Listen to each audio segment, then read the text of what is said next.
مولا حسین آقا حسین داتا حسین جانم حسین مولا حسین آقا حسین داتا حسین جانم حسین آپ سردار شباب اہل جنت ہو حسین۔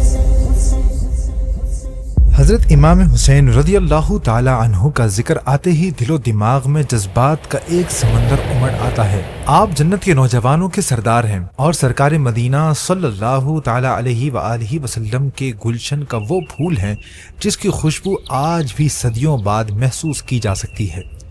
لیکن امام حسین رضی اللہ تعالی عنہ کی شخصیت کی عظمت صرف ان کے نسب سے نہیں ہوتی، ان کے عظیم کردار سے بھی ہوتی ہے۔ امام حسین رضی اللہ تعالی عنہ نے نبی کریم صلی اللہ علیہ وآلہ وسلم کے گھرانے میں پرورش پائی۔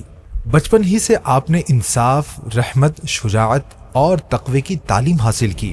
آپ کے والد سیدنا علی المرتضیٰ کرم اللہ تعالی وجہہ الکریم بہادری کی مثال تھے، اور امام حسین رضی اللہ تعالی عنہ نے اس وراثت کو صرف سنبھالا نہیں، اسے اپنی زندگی میں جی کر دکھایا۔ آپ کی ہر کوشش اللہ تعالی کی رضا حاصل کرنا تھی۔ آپ نے دن عبادت میں گزارے، راتیں سجدوں میں گزاری۔ آپ نے ہمیشہ حق کا ساتھ دیا اور باطل کے سامنے کبھی سر نہیں جھکایا۔ لیکن پھر ایک وقت آیا جب یہ کردار صرف بیان نہیں، امتحان بن گیا۔ 60 ہجری میں نبی کریم صلی اللہ تعالی علیہ وآلہ وسلم کے صحابی، وہی لکھنے والے کاتب وحی سیدنا امیر معاویہ رضی اللہ تعالی عنہ کا انتقال ہو گیا۔ اس کے بعد یزید حکومت پر بیٹھ گیا۔ لوگوں سے اپنی بیعت لینے کے لیے اس نے پوری سلطنت میں خط بھیجے۔ جب مدینہ کے حکمران نے امام حسین رضی اللہ تعالی عنہ سے یزید کی بیعت کرنے کا مطالبہ کیا تو امام حسین رضی اللہ تعالی عنہ نے یزید کی بدعملیوں اور فسق و فجور کی بنا پر اسے اس منصب کے لائق نہیں سمجھا۔ آپ نے بیعت کرنے سے صاف انکار کر دیا، حالانکہ امام حسین رضی اللہ تعالی عنہ جانتے تھے کہ انکار کی قیمت ان کی زندگی بھی ہو سکتی ہے، ان کے گھر والوں کی زندگی بھی۔ یہاں سے تاریخ ایک نئے موڑ پر آ کھڑی ہوئی، کیونکہ آپ کا ضمیر اس بات کی اجازت نہیں دیتا تھا کہ اسلام کے نام پر ایک نااہل شخص کو تسلیم کر لیا جائے۔ دوسری طرف یزید بھی اس بات کو اچھی طرح جانتا تھا کہ جب تک امام حسین رضی اللہ تعالی عنہ زندہ ہیں، اس کے لیے اپنی ناجائز خواہشات کو پورا کرنا ممکن نہیں ہوگا۔ اس لیے اس نے زبردستی جنگ مسلط کی۔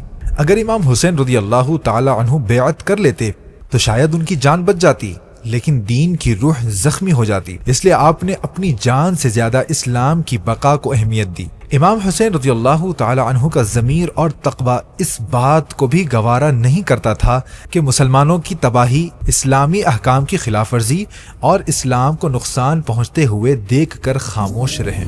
اور کربلا کا سفر شروع ہوا۔ پھر وہ مناظر آئے جن کو سوچ کر آج بھی دل لرز اٹھتا ہے۔ 6 ماہ کے علی اصغر رحمت اللہ تعالی علیہ میدان کربلا میں شہید کر دیے گئے۔ امام حسین رضی اللہ تعالی عنہ کے جوان صاحبزادے سیدنا علی اکبر رضی اللہ تعالی عنہ بھی کربلا میں شہید ہوئے، جبکہ 3 دن سے انہوں نے نہ کچھ کھایا تھا اور نہ پانی پیا تھا۔ سیدنا امام حسین رضی اللہ تعالی عنہ کے بھائی سیدنا عباس علمدار رضی اللہ تعالی عنہ اور آپ کے بھتیجے بھی شہید کر دیے گئے۔ لیکن کربلا کی سب سے بڑی بات یہ نہیں کہ کتنے لوگ شہید ہوئے، بلکہ یہ ہے کہ اتنی مصیبتوں کے باوجود اہل بیت کی زبان پر شکوہ نہیں آیا، بے صبری نہیں آئی، اللہ کی رضا سے انکار نہیں کیا۔ سوچئے، 10 محرم کی صبح دشمن سامنے کھڑا ہے، موت قریب ہے، لیکن امام حسین رضی اللہ تعالی عنہ اپنی زندگی کی آخری نماز بھی جماعت کے ساتھ ادا کرتے ہیں۔ یہ پوری دنیا کے لیے ایک پیغام تھا کہ جو اللہ کے لیے جیتا ہے وہ آخری لمحے تک اللہ ہی کے لیے جیتا ہے۔ جن لوگوں نے آپ کو قتل کرنے کا ارادہ کیا تھا، آپ نے ان کے لیے بھی بھلائی چاہیے۔ روز عاشوراء امام حسین رضی اللہ تعالی عنہ نے یزید کے لشکر کے سامنے ایک پر اثر خطبہ دیا۔ آپ نے انہیں سمجھایا، نصیحت کی، فرمایا، ناحق خون بہانا اللہ تعالی کی غضب کو دعوت دینا ہے۔ میں تمہیں اللہ کا واسطہ دیتا ہوں کہ اس عظیم گناہ سے بچ جاؤ۔ میں نے کسی کا خون نہیں بہایا، کسی کا گھر نہیں جلایا اور کسی کو نقصان نہیں پہنچایا۔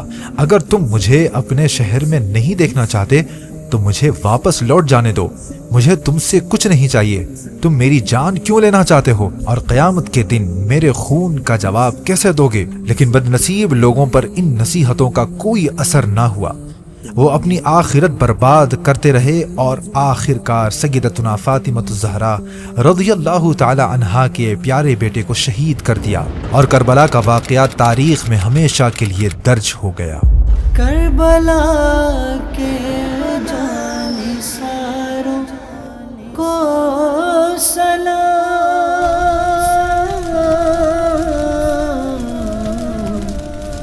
فاطمہ زہرا کے پیاروں کو سلام، فاطمہ زہرا۔ لیکن کربلا صرف تاریخ نہیں، کربلا ایک سوال ہے، اور یہ سوال ہر دور کے انسان سے پوچھا جا سکتا ہے۔ آج ہم سے بھی، ہم امام حسین رضی اللہ تعالی عنہ سے محبت کا دعویٰ تو کرتے ہیں، لیکن کیا ہم ان کے کردار سے بھی محبت کرتے ہیں؟ وہ ہمیں معاف کرنا سکھاتے ہیں، ہم بدلہ لینا جانتے ہیں۔ وہ ہمیں نماز کی اہمیت سکھاتے ہیں، ہم گناہوں میں ڈوبے ہوئے ہیں۔ وہ دین بچانے کے لیے سب کچھ قربان کر دیتے ہیں، اور ہم تھوڑے سے دنیاوی فائدے کے لیے، تھوڑی دولت حاصل کرنے کے لیے دین کو پیچھے چھوڑ دیتے ہیں۔ شہید کربلا داڑھی رکھتے تھے اور امامہ پہنتے تھے، جبکہ ہم اس عظیم سنت کو اپنانے میں سستی دکھاتے ہیں۔ امامہ تو دور کی بات، ہم میں سے بہت سے لوگ ٹوپی پہننے کو بھی اہمیت نہیں دیتے۔ اس لیے کربلا کا اصل پیغام آنسوں سے زیادہ عمل کا مطالبہ کرتا ہے۔ امام حسین رضی اللہ تعالی عنہ کے عظیم کردار پر غور کرنے کے ساتھ ساتھ ہمیں اپنے اعمال کو بھی درست کرنا چاہیے۔ اس طرح جو چاہے اپنی زندگی میں حسینی صفات اپنا سکتا ہے، بلکہ یہ وقت کی ضرورت اور دین کا تقاضا بھی ہے۔ اللہ تعالی ہمیں امام حسین رضی اللہ تعالی عنہ کے کردار کو سمجھنے اور اپنانے کی توفیق عطا فرمائے، آمین۔